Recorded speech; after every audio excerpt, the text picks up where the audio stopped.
Hello students, इस video में हम फिजिक्स क्लास 11th का थर्ड चैप्टर सरल रेखा में गति को डिस्कस करेंगे। पूरे चैप्टर को डिस्कस करने के लिए हम 10 या 12 वीडियो लेंगे। पहले वीडियो में हम गति यानी मोशन के बारे में डिस्कस करेंगे। तो आइए शुरू करते हैं।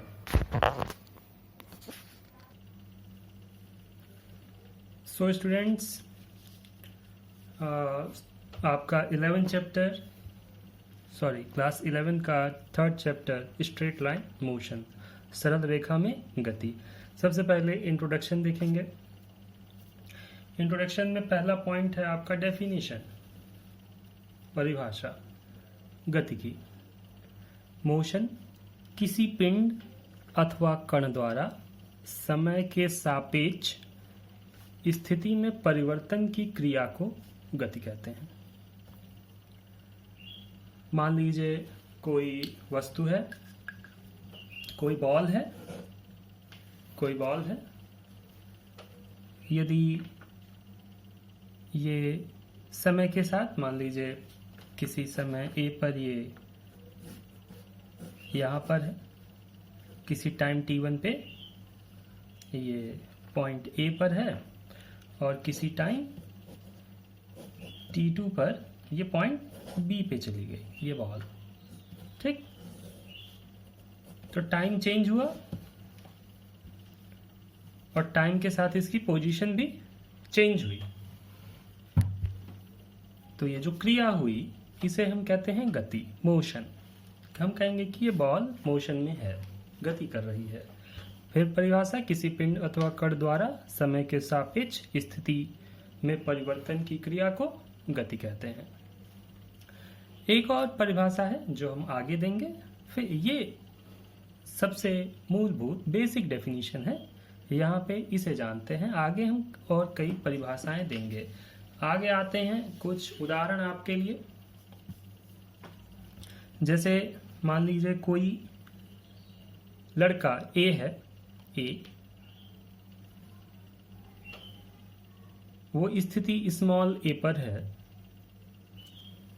यहाँ पे उस समय 0 है सेकेंड, और वो A पर उसकी दूरी भी कितनी है, 0 मीटर। कुछ देर बाद समय t2 कितना हो जाता है, 0 से 10 सेकेंड, t1 से t2 10 सेकेंड, और वह कितनी दूरी चला आया, 5 मीटर। 5 मीटर दूर आ गया वही लड़का ए, बॉय ए। तो देखिए डेल्टा टी कितना समय लिया उसने, t2 minus t1, t2 10 second, t1 0 second equal to 10 second. और कितनी दूरी तय की उसने, x, delta x, x2 minus x1। 5 metre minus 0 metre equal to 5 metre. मतलब 10 सेकेंड में delta t equal to 10 second में delta x equal to 5 metre. मतलब 10 सेकेंड में ये लड़का A 5 मीटर दूर चला गया। तो समय के साथ अपनी स्थिति में परिवर्तन किया, अतः हम कहेंगे कि A गति में है। उसी प्रकार एक दूसरा एग्जाम्पल लें। स्टूडेंट B या कोई बॉय, कोई लड़का B, जो पहली स्थिति A में, जहां समय कितना है, 0 सेकेंड, और दूरी भी कितनी है, 0 मीटर। कुछ देर बाद 10 सेकेंड बाद समय कितना हो गया, t2, और उसकी दूरी अब भी कितनी है, 0 मीटर, यानी वो कहीं नहीं गया, वहीं पे खड़ा है। तो कितना समय लिया, delta t, t2 minus t1। 10 second minus 0 second is equal to 10 second. And delta x मतलब कितना दूर गया, 0 metre minus 0 metre minus 0 metre, x2 minus x1, x2 minus x1 0 metre. यानी delta t equal to 10 second में वो कितना दूर चला, 0 मीटर। यानी इस 10 सेकंड में delta T is equal to 10 second, उसने कोई परिवर्तन नहीं किया, यानी इस 10 सेकंड में वो गति में नहीं है। वहीं ये अपने 10 सेकंड में गति में परिवर्तन कर रहा है, यानी ये इन 10 second delta T equal to 10 second में मोशन में है। ओके,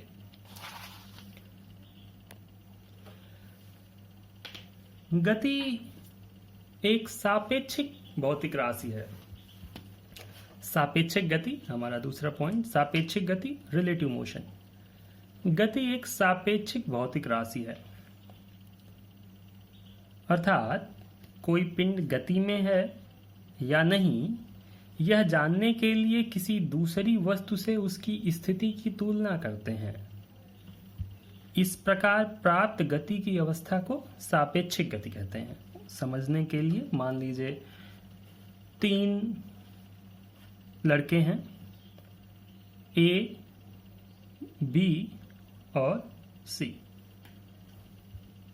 सी जमीन पे कहीं खड़ा है, ए और बी एक कार में बैठे हुए हैं। ए ड्राइव कर रहा है, बी बैठा हुआ है और कार इस दिशा में जा रही है। मेरी ड्राइंग इतनी अच्छी नहीं है कि मैं एक अच्छा कार बना पाऊँ, आप समझने की कोशिश कर सकते हैं। तो ए ड्राइव कर रहा है, बी बैठा हुआ है कार में और सी कहीं खड़ा है, रुका हुआ है। सी देखेगा कि ए और बी दोनों उससे दूर जा रहे हैं, यानी समय के साथ अपनी स्थिति में परिवर्तन कर रहे हैं। तो सी कहेगा कि ए और बी गति में है। फिर से सी कहेगा कि ए और बी गति में है। तो सी के लिए ए और बी गति में है, जबकि तो देखिए सी के लिए ए और बी गति में है, मोशन में है, ठीक है। लेकिन मतलब सी के लिए ए भी मोशन में है और सी के लिए बी में मोशन। देखिए दोनों अलग अलग देख लें। सी के लिए ए भी किस में है, मोशन में है, और सी के लिए बी भी मोशन में है। जबकि ए और बी बैठे हुए हैं कार के अंदर, तो ए कहेगा कि बी बैठा हुआ है और बी भी कहेगा कि ए बैठा हुआ है, यानी ए और बी एक दूसरे के सापेक्ष अपनी स्थिति में परिवर्तन नहीं कर रहे हैं। दोनों के बीच की दूरी घट बढ़ नहीं रही है यदि दोनों बैठे हुए हैं आराम से। तो जबकि कार आगे जा रही है, तो एक ए जो है, ए के लिए बी मोशन में नहीं है और बी के लिए ए भी मोशन में नहीं है। तो ए बी के लिए, यहां सबको एक साथ देखें, तो ए बी के सापेक्ष रुका हुआ है और सी के सापेक्ष गति कर रहा है। बी भी ए के सापेक्ष रुका हुआ है जबकि सी के सापेक्ष गति कर रहा है।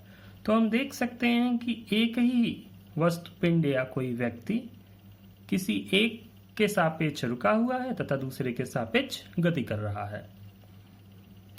इसी को सापेक्षिक गति कहते हैं। सापेक्षिक गति को पढ़ते हुए हम यह देख रहे हैं कि एक ही वस्तु एक साथ कई तरह की गतियां प्रदर्शित कर सकता है। जैसे ये लड़का ए स्थित भी है, गति नहीं भी कर रहा है बी के लिए और गति कर रहा है सी के लिए। उसी तरह मान लीजिए एक दूसरा और बड़ा उदाहरण लेते हैं। मान लीजिए ये कोई एक लड़का है जो किसी पोल को पकड़ के खड़ा है, तो गति में नहीं है, पहली स्थिति गति में नहीं है। लेकिन ये है तो पृथ्वी पर। मान लीजिए ये पृथ्वी के इस बिंदु पर है आप जानते हैं पृथ्वी अपने अक्ष के सापेक्ष घूमती रहती है, घूर्णन गति करती है। तो ये लड़का भी इस अक्ष के साथ लगातार घूम रहा होगा, यानी ये घूर्णन गति कर रहा है, मोशन में है। पहले स्थिति में देखा आपने ये मोशन में नहीं है, दूसरे में ये मोशन में है। कौन सा मोशन? Rotatory motion. स्पिन भी कहते हैं। तीसरी स्थिति देखिए, पृथ्वी सूर्य का चक्कर लगाती है एक दीर्घवृत्तीय पथ पर। ये लड़का पृथ्वी पर है, यानी ये लड़का भी सूर्य का चक्कर लगा रहा है, रिवॉल्यूट कर रहा है, परिक्रमण गति, रिवॉल्यूशन। यानी ये लड़का पहली स्थिति में रुका हुआ है, दूसरी स्थिति में घूर्णन गति कर रहा है, तीसरी स्थिति में परिक्रमण गति कर रहा है, एक ही साथ। आप जानते हैं हमारा सूर्य, हमारे गैलेक्सी मंदाकिनी, जिसका नाम आकाशगंगा या मिल्की वे है, कि एक छोर पर स्थित है। हमारा ये सूर्य सन, और ये पूरी मिल्की वे घूमती है ऐसे, ये इस केंद्र के परितः ऐसे घूमती है।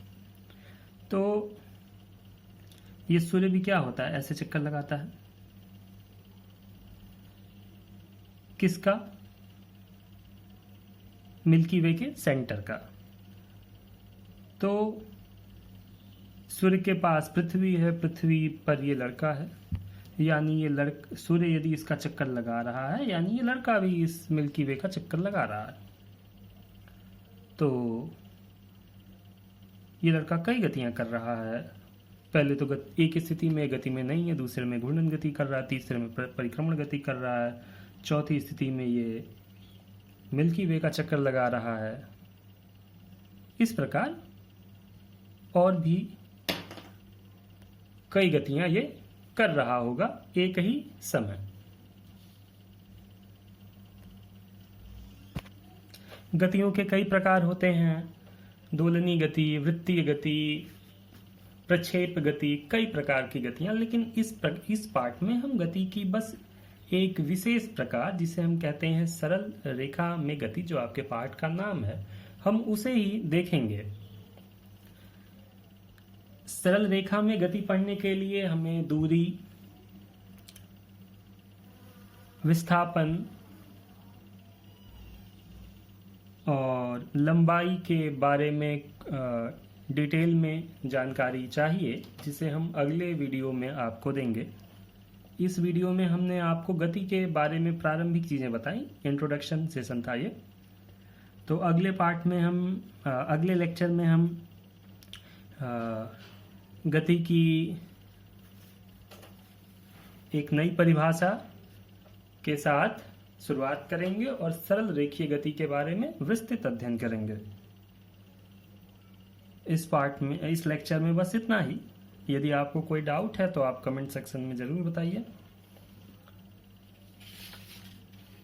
Thank you.